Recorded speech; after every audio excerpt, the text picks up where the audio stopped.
David Hyde Pierce kept a secret that could have hurt his business for 24 years. A lot of Frasier fans knew that the actor who played Dr. Niles Crane was up to something. He finally said those 3 words out loud on stage in 2007. They changed everything. Then he hurried to get married before it was against the law. It was terrible for his family and they were falling apart, and even though everyone begged him to go back to Frasier, he said no. The real reason will surprise you. Fame wasn't the first thing in David Hyde Pierce's life. It all began with a dad who had his own dreams. Dreams that didn't leave the small town of Saratoga Springs. After graduating in 1932, George Pierce was ready to play on the streets of New York. Plans to do that failed because of the Great Depression. His dad, who ran a small insurance business, told him to stay home and get a safe job. George did it. He got married, had a nice life, and met a servant. He never stopped playing though. He joined theater groups in his area and performed in neighborhood plays right up until the end. David never got to see his dad act, but those unmet dreams were always with him as he grew up. It made him feel like he had to achieve, not just for himself but also for the version of his father who never did. When David finally became famous, he won a Tony, 4 Emmys and 1 Oscar. He often asked himself if this was his life, or if he was just finishing up his dad's. David had been singing for a long time before anyone knew his name. He did it in a church, not on a stage. He began playing the organ at Bethesda Episcopal Church when he was still a child. It wasn't an easy job. He learned how to play the huge organ by working closely with the main organist and learning how to handle the keys, pedals, air pressure, and time. It changed the way he thought. David won the Yaddo Medal when he graduated from high school in 1977. In his town, it was a big deal to get an award for being smart and good. The rest of his family had also won.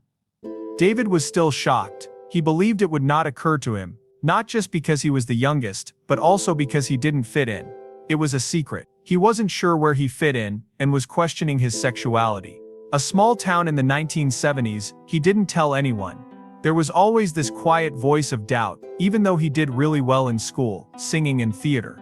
During high school, he was around other creative kids who painted, wrote, and played music. He sat behind the piano and told dry jokes. He was seen as going places by everyone. He was too, but even with the Yaddo Medal on his chest, he felt the weight of trying to fit in while hiding a part of himself. That's not what David had in mind when he got into Yale in 1977. He wanted to play the piano in concerts. He had been playing music for a long time and had even played at church. But things were different in college. You had to work on your music every day for 8 hours to keep up with the teacher. David tried, but the truth hurt him a lot. He loved it too little. He didn't want to be locked in a room with just a piano and a metronome for 12 hours. Afterward, he said, "I realized I didn't have the obsession." He wasn't broken in that moment of truth. It led him. He went to the theater instead. Still creative and challenging, but with other people and conversations, energy, not being alone. The first step in everything was for him to let go of what he thought he should do and do what felt right. The backup plan wasn't to act. He was meant to find that way. David was already getting bored with the practice routine and the schoolwork side of music before he made the move. He went to lecture after lecture on music theory and artists, learning names, dates, and movements by heart. He wasn't moved by any of it. It was empty. He wanted something living, something that made him feel. He wasn't slow, he was just bored. Being bored turned into fire. He started looking for classes that made him think, not just repeat things. That's when he changed his major to English. He got ideas, stories, and personalities from reading. It all made sense when he moved into theater fully. All of a sudden there was room to think, feel, and act. Not being interested in music history didn't mean not being interested in the arts. They had to pick a version that didn't bore him to death. That decision changed everything he did after that. It was a surprise when David Gilbert and Sullivan were at Yale. It all began when he was a student and played a part in HMS Pinafore. He was in charge of Princess Ida by his junior year. These weren't just school shows. The conversation moved quickly, the humor was sharp, and the timing was spot on. That was just the kind of task David liked. He learned how to be in charge and how to make entertainment work. He learned how to work with others without losing his own voice. The first movies set afire. David did something brave at some point. He changed his major from music to English and theater arts. At first his parents weren't happy about it. Their goal was for him to learn a lot of different things, not just the arts. David gave them both theater, which was his love, and English, which was his safety net. He told me that the theater major was there in case I wanted to work in theater, and the English major was there in case I didn't. That choice was smart. It kept him steady. He did more than act. He read, wrote, and thought a lot about how people act. He added depth to every job with that double major. You had to do more than just say words. It was about getting to know them. He would be known for having that rare mix of intelligence and feeling. David Hyde Pierce came to New York City with many hopes and dreams, but almost no money. Even though he worked out and studied hard, he still had to fold ties at Bloomingdale's. Everyone who came in spent a lot of money on clothes, and then left, didn't notice the tired young man behind the counter. That difference hurt. He had a degree, a strong desire, and no money. He didn't want to quit because he didn't like how cocky the rich people were. He kept track of every strange event and silly conversation and quietly used them as fuel, the fuel that would help him develop the sharp, cutting humor that people would love. He did more than just sell ties, though. He was a security guard at night and paced the empty hallways until dawn. After that, he would go to acting or practices while barely being able to keep his eyes open. He was constantly worn out. He would look out a window every once in a while when his shift was quiet and wonder how long he could really do this. It was terrible on a physical and mental level. He tried to give up, but something inside him wouldn't. He kept telling himself that the restless nights, the sadness, and the sore legs were just the cost of following his dream in New York. Pierce went to Michael Howard Studios even though he was broke to push himself further. It was known for having tough acting classes, but he was having a hard time paying for food. He often went hungry because he only ate scraps, or a free meal at a studio event once in a while. While other people talked about performance theory and method acting, he was more interested in how to get by this week on a budget. But being hungry gave him something else. He put all of his feelings and everything he went through into his acts. It was no longer just playing. I had to stay alive. That made his work real. During this time, he also became friends with other artists who were having a hard time. Having the same pain brought people together in a way that would last for years. Everything changed in 1986. David was chosen as Laertes at the Public Theater, where Kevin Kline will play Hamlet. It was one of the year's most important theater events. Pierce was doing Shakespeare, sword fighting, and long monologues all of a sudden on stage in front of reviewers and packed halls. With Kevin Kline already a star, he treated him like an equal and set the bar for how to be a worker. Pierce felt like he fit in the world of real theater for the first time. He did great even though the pressure was very high. High marks for the reviews. Some people noticed. The doors opened. It wasn't just a job to play that part. It was a big step forward. But he got his start on Broadway even earlier in 1982, when he played a waiter in Below Therapy. The Brooks Atkinson Theater opened it on May 26th. Everyone in the group was very good. Diane Weist, John Lithgow, and David, a young actor who no one knew. It felt like magic. His one line made the whole group laugh so hard at the very first practice. He believed he had done it. The happiness didn't last though. It wasn't long before the play was over. He sat alone on the stage after the last show and stared out into the empty theater. He was hurt. The Powers That Be by Norman Lear came out in 1992. It was perfect in every way. Political comedy that cuts right to the heart, a strong cast and rising stars like Joseph Gordon-Levitt. David Hyde Pierce stood out though. He played Theodore Van Horn, a congressman who was extremely shy and almost killed himself. Others noticed how nervous he was and how smart he was when he wasn't talking. It wasn't enough though. Soon after its second season, the show was ended. Ratings were low and the politics of the network didn't help. But what seemed like a failure turned out to be a twist that made his career. Some of the people who worked on The Powers That Be were David Crane and Martha Kaufman, who later made friends. They saw something unique in Pierce. He could make being awkward seem natural and funny. They remembered that, and more importantly, it put Pierce in touch with the right people at the right time. His name started to get around, and soon he was being thought about for a bigger job. That thing would change comedy on TV for good. The Frasier offices did not have an official script ready for Pierce when he walked in. Not even a real person was there yet. Niles didn't really play a part. It was just a thought. The producers wanted to look into the idea of Frasier's brother being the opposite of Frasier, who is a Freudian therapist. Pierce didn't even try out. There was a 45-minute talk with the team. They talked about ideas for characters, their pasts, and their minds. He thought it was nothing when he left. After that, the call came. They had to have him. Not reading, not calling back, just him. Pierce looked a lot like Kelsey Grammer when she was younger, which helped, but it was more than that. The way he moved, laughed, and seemed a little nervous made him think of Niles Crane. While Niles wasn't even alive, the part was built around him. One of the few times in TV history that an actor walked into a meeting and left with a role that was made just for them. It was just a coincidence, but it made everything different. Pierce and Grammer had chemistry from the very first scene they were in together. It was clear to writers and producers right away. They made Niles' part bigger before the pilot even aired. He was supposed to be less important. Just a figure on the side. Something bad did happen when they were together. The stress, the beat, the glares that aren't said, and the insults that are said too loudly. It was gold. That relationship became what made Frasier him.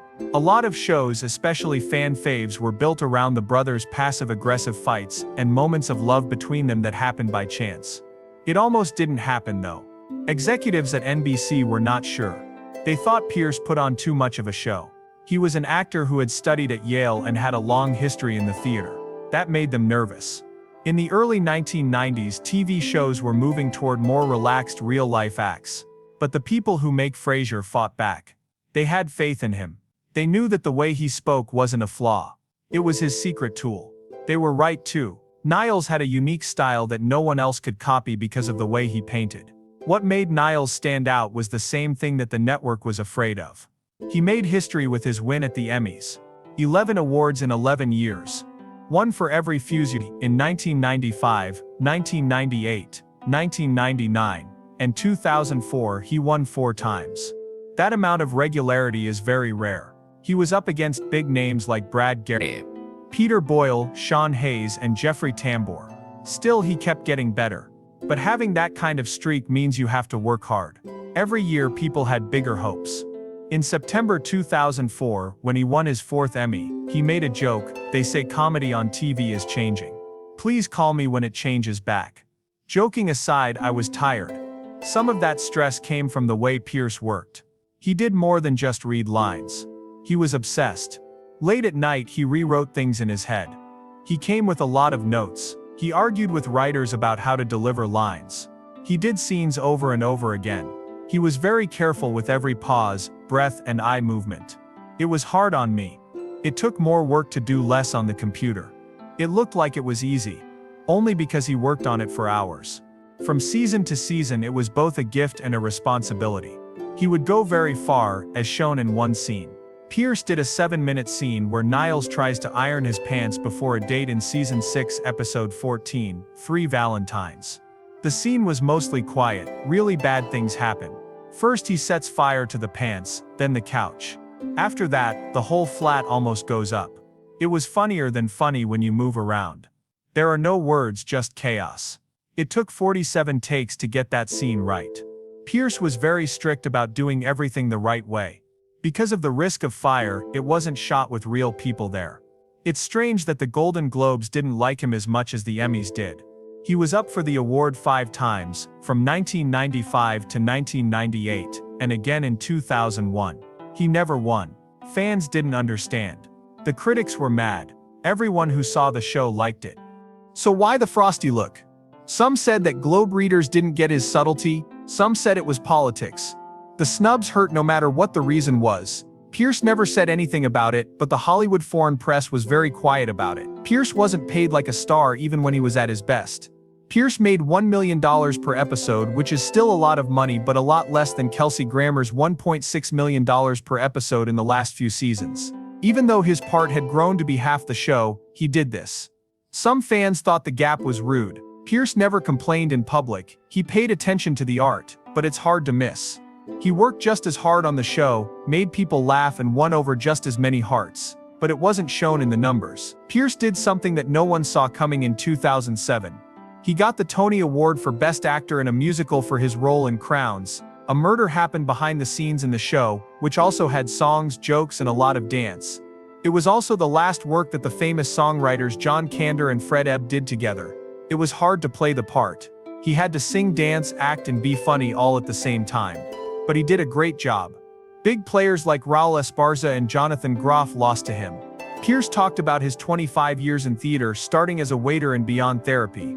At the end of his speech, he thanked Brian for all the notes he had given him over the years. He kept doing curtains 8 times a week until August 31, 2008. He was more than just a show star because of how strong he was, especially in live theater. He did a lot of work as a stage actress. Pierce had another big swing in 2005, 2 years before curtains. He joined the cast of Spam-A-Lot, the Broadway show based on Monty Python and the Holy Grail. He played Sir Robin, a hero who was too scared to fight and liked song and dance more. It was silly, crazy and full of pratfalls, which is not at all like Niles Crane. That was the point though. Pierce put his arms out to stretch. Spam-A-Lot was on stage for more than 1,500 shows and won the Tony Award for Best Musical. And people saw something new in him. He wasn't afraid of anything. He was funny and slapstick, and he still had the crowd in the palm of his hand. Pierce joined the reboot of Hello Dolly with Bette Midler in 2017. People already knew about the show. Midler's name alone meant that her shows were sold out. Pierce had to keep up though. His part as Horace Vandergelder was a mix of grumpy bad guy and love lead. He had to be funny, cool and real to play next to one of Broadway's biggest stars. When it started on April 20th, the show was a huge hit. It got the Tony Award for Best Revival and Midler won the award for Best Actress. Pierce was hailed by critics for being calm and funny. He wasn't trying to get the attention of someone else. He was giving the story a base. Every show he and Midler did together in the last few weeks of 2018 was sold out. Pierce had already shown it again by that time. He could do high-stakes acting with a lot of attention and never miss a beat. Pierce didn't stop taking chances though. In 2015 he directed a Broadway show for the first time. It was called It Should Have Been You and his husband Brian Hargrove wrote it. Barbara Ann Selmy gave it music. It was a funny wedding movie with a twist. Things didn't go the way you thought they would. Pierce thought it was crazy to direct a new show as his first project, but he believed in it. Pierce's first Broadway show was at the Brooks Atkinson Theater in 1982, which is where the show opened. That little thing was important. It felt like going around in a circle. The show had both funny and sad parts, and reviewers liked Pierce's clear and warm direction. During his childhood, he directed shows in his friends' yards and had been on stage himself for many years. It worked. The show felt one-on-one, which it was. Pierce had another big change in 2013. He played the lead role in the play Vanya and Sonia and Masha and Spike, which was both funny and sad. He played Vanya, a quiet guy who was sorry for things he did and was alone and upset about his family. For this part, you had to be funny, serious, have good timing and feel pain. Pierce did his job. It won the Tony Award for Best Play. Pierce was also up for Best Actor. It was his second Tony nomination, which showed that he was good at more than just musicals. He could also play a role. Pierce held the whole theater silent during a memorable speech in the second act. His voice, his sadness, his anger and his memories. That year it was one of the most talked about things to happen on Broadway. He wasn't in the mood for clowns or music, a stage and a story that was worth telling. He didn't need a co-star or anything else. John Hargrove and David Hyde Pierce met in 1982. Their agent put them in touch with each other because they were both young stars trying to make it in Hollywood. They didn't know the other was gay at first. There were only two friends and they went to tryouts together and helped each other out. They didn't know there was more between them for months. Pierce said afterward, "We just hung out like best friends. We finally figured it out." In show business where things tend to move quickly and loudly, that kind of slow, natural relationship doesn't happen very often. But back then, being gay in Hollywood could mean the end of a career. That's why they didn't say anything. They had different homes and didn't show off in public. Some of their friends and family knew the truth. The people didn't though. Pierce later said in an interview that they felt unsafe telling people about their relationship in the beginning. It was quiet for more than 20 years. Even after Pierce became recognized for his role as Niles Crane on Frasier, he stayed private and never said out loud that he was dating someone. Things changed in 2007. Pierce was 48 years old. And on stage he thanked Brian for 24 years of listening to your damn notes. He had just won a Tony Award for this play. That was the first time he said in public that they were dating. Later that year he told his assistant for sure. There was a mix of reactions. Some people praised him. Some people asked why it took so long. Some people didn't care. Pierce then understood that coming out isn't about making other people happy. You should do it for yourself. That's what he did. Brian and David got married on October 24, 2008. They knew that Proposition 8, a bill that would make it illegal for people of the same gender to get married in California, was about to be voted on. They didn't want to wait any longer to make it public. The service was easy. No people and no plan. Only them. A friend to marry them, another friend to observe, and their 2 dogs. After 3 weeks, Pierce told a reporter, "Yeah, we did get married 3 weeks ago." "It broke my heart though." Prop 8 was passed on November 4, 2008, just a few days after they got married. Marriage between people of the same gender was again made illegal. Their wedding was still legal but only just. It still felt like being hit though. Pierce spoke out about it. "Think about being married and having people in your state vote that you're not," he asked. "It's not your business." That moment showed him how weak LGBTQ+ rights were still and how personal the fight for equality had become. David Hyde Pierce didn't just fight for marriage rights. Alzheimer's had caused a lot of trouble in his family. He forgot how to read menus, made bad chess moves, and got lost in the 1980s, when his grandfather first started showing signs. He had to be put in a nursing home in the end. No one knew that for years his wife, Pierce's grandmother, had been filling in for him. Everything was taken care of by her. The worst of it was hidden. And after he was put in a mental hospital, it got worse for her. Not long after, she had a stroke and died. Then it took place again. George Pierce, Pierce's dad, got dementia after having heart surgery and a stroke. The signs he had were worse. He got angry sometimes. Things got worse after his wife died. His family had no choice but to put him in care. Pierce's brother tried to help, but in the end they had to get help from an expert. It was a terrible situation. 2 times of seeing someone you love leave before your eyes left scars. Pierce didn't just cry, he did something. He began speaking out for the Alzheimer's Association in 2007. He even spoke in Congress to try to get more money and attention for the cause. He said Alzheimer's does more than just hurt people's memories. It also breaks up families. He helped start efforts like Champions, which tried to get one advocate for every American with the disease. He made it about him, and people paid attention. Pierce shocked fans when he turned down the chance to be in the new Frasier show. People really liked his character Niles. He didn't come back when everyone thought he would. Pierce just didn't want to do it again. Kelsey Grammer said, "He wasn't a bad person. He thought the show didn't need him any longer." Pierce said that Frasier has moved on to a new place. They now have new people. "I believe I am correct."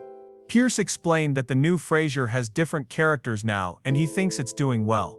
But that's not the only reason he didn't come back. Some people close to him believe he wanted to protect his legacy. He had already spent 11 seasons and made 263 episodes of Frasier. Coming back might have felt like going backward. At his age, he may have wanted more freedom and time to pick projects that excited him. He also once said he didn't want to be stuck in another long TV contract. He wanted space to try new things. One of those new things was the show Julia on HBO Max, where he played Paul Child, the husband of Julia Child. The show started in 2022 and got good reviews, especially Pierce's acting. But it was canceled in January 2024 after just 2 seasons, which left his schedule open. Still, he didn't go back to Frasier. Maybe Julia was a reason at first, but not the only one. In 2025, Pierce went back to the stage. He starred in Pirates, a new jazz-style version of the musical The Pirates of Penzance. He played Major General Stanley, a role that requires fast singing, good timing, and a lot of energy. The show started on April 24th and will run through July. Critics loved his performance. At 66 years old, he was still taking on hard roles that many actors his age might avoid. This version of the musical moved the setting from England to New Orleans, adding Caribbean beats and local style. With stars like Raymond Karimloo and Jinx Monsoon, it became one of the most popular musicals of the season. It showed that even after many years in the industry, Pierce wasn't finished yet.